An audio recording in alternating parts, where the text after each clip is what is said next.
My name is Ron Turpin. I work for the Boy Scouts of America. Specifically, I have the pleasure of serving as the Latimer High Adventure Reservation Director. And today I'm going to spend a little bit of time talking about Latimer, which is our new property up on the Cumberland Plateau, 1,550 beautiful, pristine wilderness acres. We were able to find this piece of property, and the nice thing about it is that we're surrounded by somewhere around 53,000 acres of public land. The Bridgestone Firestone Wilderness, Centennial Wilderness area. My good friend over there, James Douglas, that runs that place, is on to the north of us. We have, actually north and to west a little bit. To the east of us is the Bledsoe State Forest, and due south is the Fall Creek Falls State Park. So you can see that we're surrounded. There are some private owned property within that, and hopefully at some point in time it'll all be completely encompassed by public lands. The idea behind having this piece of property is that we needed to have a place where we could take teenagers and take the high energy that they have and direct it into something more productive than riding on bridges, as we see a lot. So hopefully this idea of getting them in the outdoors will hopefully lead them to something a little bit better than a paintbrush or some other things that they might get into. As I mentioned, even though we own the property, we are opening it up to any youth-serving agency. We're opening it up to schools and to church groups and to any business associates that would like to come and maybe have a retreat, corporate groups, business professional groups that would want to come and do that. And you'll see some of the things that we're hoping to do as time goes forward. The real thing, though, when we were doing our strategic plan back in 2004 is that we wanted to look at something that would be an area to really target those teenagers. And at the time, we wanted to make sure that we were developing what was going to be the top program in America. One of the nice things about our location is that we're within about a 4-hour drive of the major populace of this country. And so, it's not going to be difficult to find young people that would want to participate once the word gets on the street.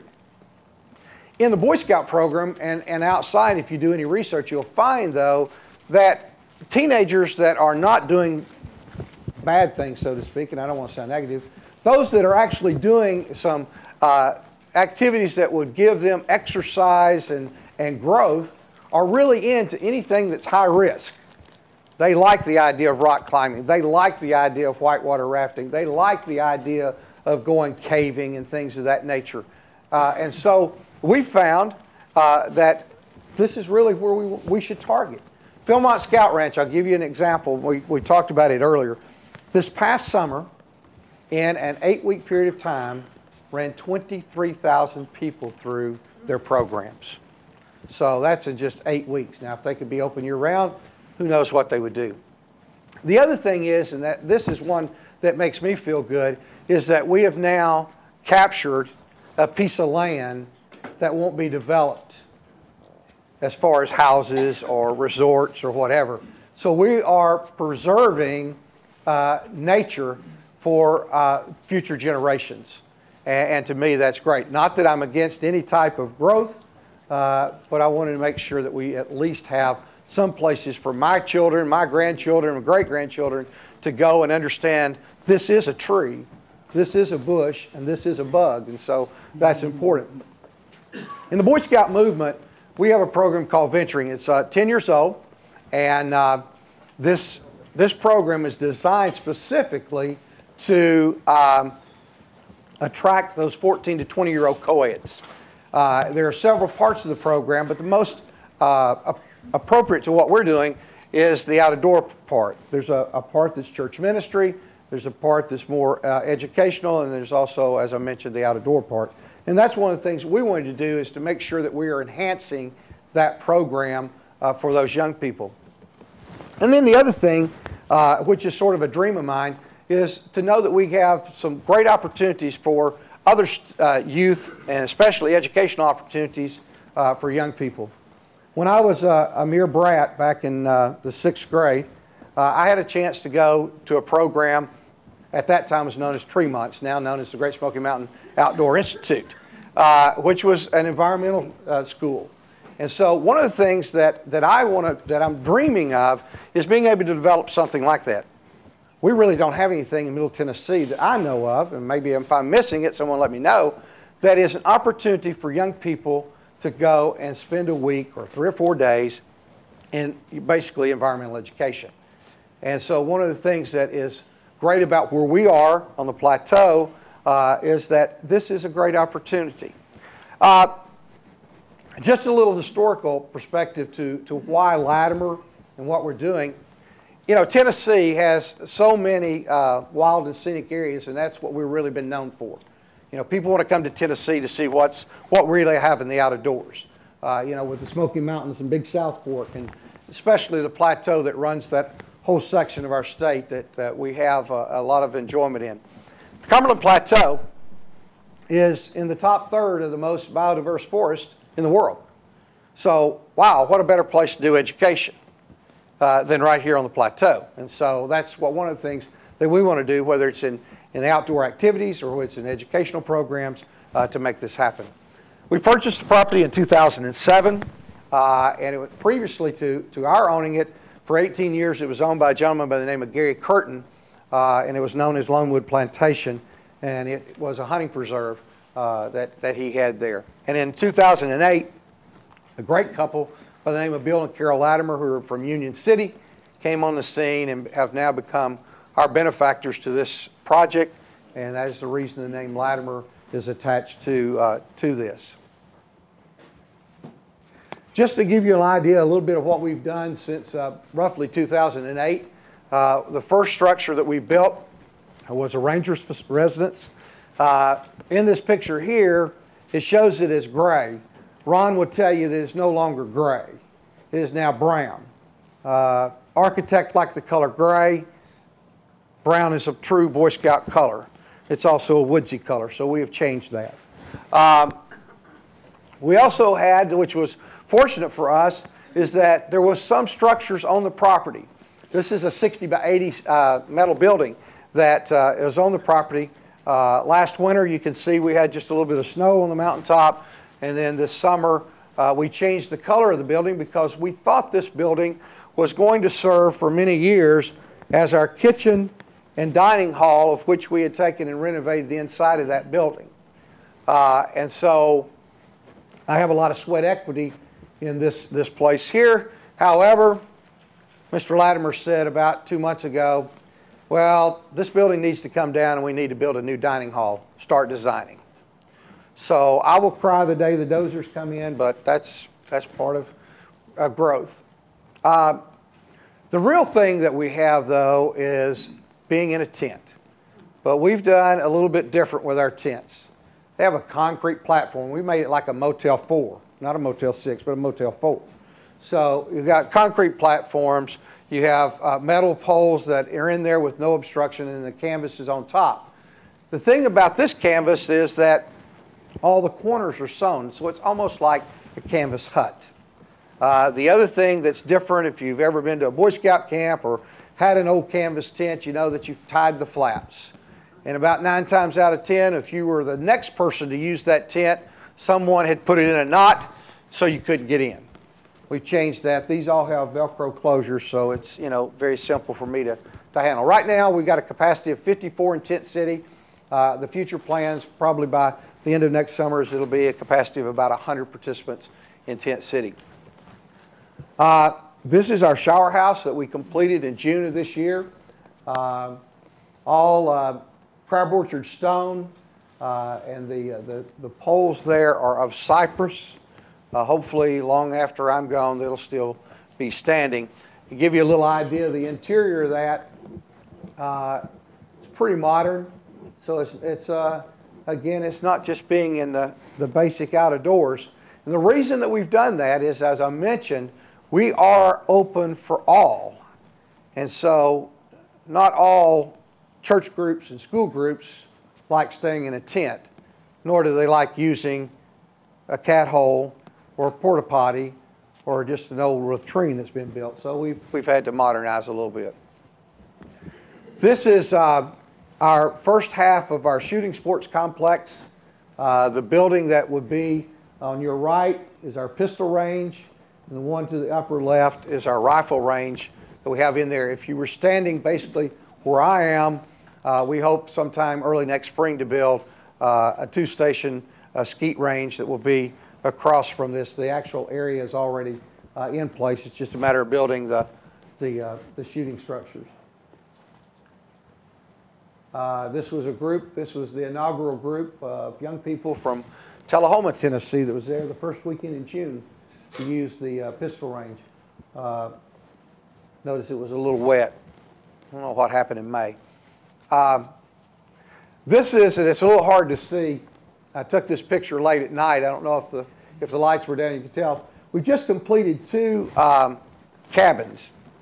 The large cabin will house roughly 30 people. It has two independent bedrooms for the leaders or the adult participants, and then it has a bunkhouse on the other side, on the other end of that structure, housing 30, and the small one will house 12 people. The interior is white pine walls and ceiling and yellow pine flooring through there. Again, it's a little bit more modern than just washing your face in a tub. The big thing, though, that we've spent a lot of time on in working with our state agencies on getting the proper permitting, et cetera, is the building of a 21.5-acre reservoir that will be known as Lake Joe Long. It's named in honor of Joe Long, who was our scout executive from 1995 until 2008, I guess it was, 7 or 8. Here, we had several people that wanted to see this completed for him, and they paid the money to have it done. So it has been under construction since June 1. We've moved a little bit of clay, and fortunate for us was that all of that was on site. So nothing's had to be hauled in, and that was a challenge to find it, but we did, thank goodness, and it's been there. It's moving along a little bit, even to this point. It is in its final stages. You'll notice that you got the beautiful limestone there, and then there's a little dirt area, and then limestone again. The dirt area is our spillway, the last thing to build. And the reason for that is that once the dam is completed and that spillway is cut out, we have no way to get to roughly 1,200 of our acres until being a scavenger, I found this in a bunch of weeds in a junkyard. It now looks like this sitting in front of a shower house. Bob Warren, who's a structural engineer out of Murfreesboro, has looked at it. Bob says that it's in great shape for a bridge that was built in 1930, and it was on a county road in Bledsoe County at 9 Mile Crossing until about 10 years ago, and it's been sitting in this junkyard. Bob says that once we do what minor things we have to do to it and clean it up and paint it and put it in place, it'll have probably about a 10-ton weight limit. So the nice thing about this, and what I'm very proud of being able to find this, and then better of negotiating a great deal with the guy, is that history will remain. We didn't just let something go to waste. And so hopefully young people will come there, and it'll be used as a pedestrian and bicycle as well as vehicle traffic across the dam. And hopefully that'll be done before the winter sets in. We're also building a 5,000 square foot welcome center as well as a conference center. That portion of it will house the HCA Health Center, which will have an exam room as well as a ward that will be there. So we could take care of, well, I don't want to sound boastful, but when this thing's complete, we may be have the largest health facility in Van Buren County. It would be open to the community if we needed it. The section, let me see if I can get it to work. This section right in here will be the conference center. A state-of-the-art conference center, about 1,300 square feet with 3 breakout rooms. So our idea behind it, or at least the idea that I'm pushing forward, is that if we can get enough business professional and corporate groups to come and during the week and have a retreat or some sort of teamwork and challenge exercises, and they pay the right money, then we can keep the cost to our youth participants way down. That's my goal. And so hopefully we will be able to maintain that as time moves forward. This building is scheduled for completion by February 1, barring any major weather this winter as we finish up. This is what is going to be a major program area for us. It's a little cabin, and it is a replica of 1800s cabin that you can see there. That the idea behind it is to, once we get these young people out of the city and into the woods, let's let them see what it's like to live in the 1800s. You have to capture your food. You have to learn about blacksmithing. You got to learn about how did you heat your home, how did you cook, and what did you cook on, open fire, etc. So the idea behind this is to have a program that we will probably will end up calling Tennessee Pioneers. The thing about it is Scotts Gulf, which is right below us, where we're located, was pretty much in the 1800s, was a pretty thriving little community. It was a mining and logging area. So hopefully we can tie this all together with what's going on. Now, what I want to do, I mentioned Ron Crabtree was the guy that's been sort of watching. I want to just give you a little bit of a taste of what he does in his spare time. And you have to put one of those over every crack down there or it's going to leak.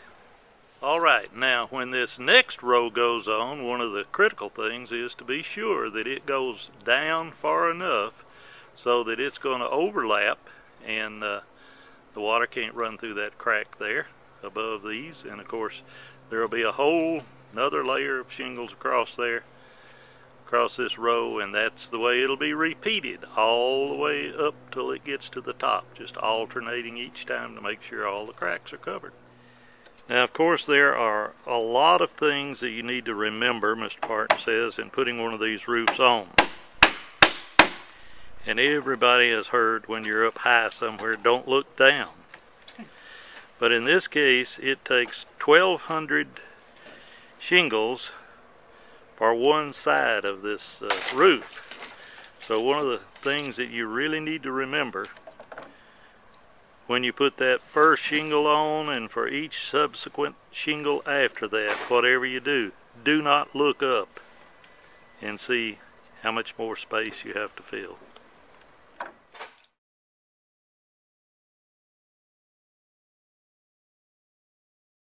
What Ron has been doing, and which I appreciate, we have been documenting the structure from ground to finish of this 1800s log cabin.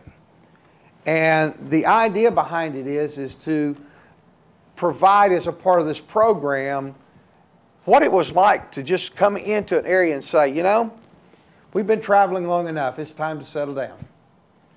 And you settle down, and what do you do from there? The logs of this log cabin that you saw the pictures of there have all come off the property. The plan is to cut this big red oak tree here and to make that big red oak tree fall in that direction right there. The guesstimate is another 12 to 1,500 shingles out of this log.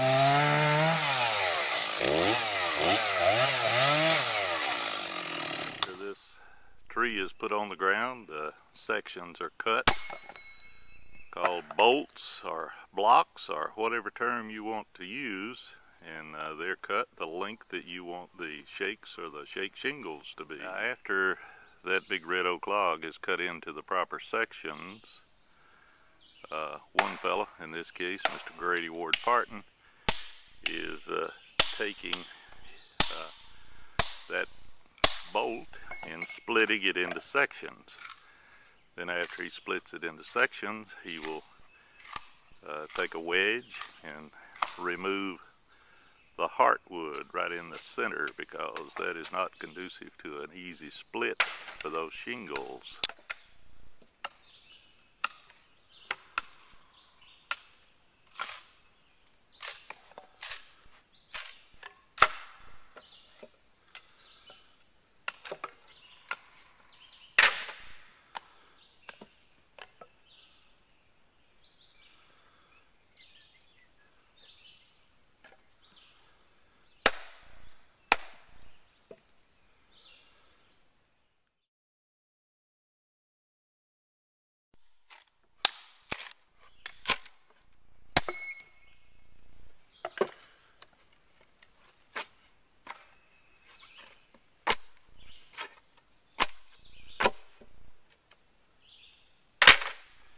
The number of shingles that'll be required to put a roof on that cabin is 2,500, and 1,500 of those are stacked here in stacks of 50 with a block of that oak on top of it to make sure that the season as straight as possible. Watching the two gentlemen that have been building this cabin take old red oak trees, bring them to the ground, chop them up, and then make the shingles that go on this cabin. Now I tell you, they've done it all the old-fashioned way, except they use chainsaw to get the trees to the ground.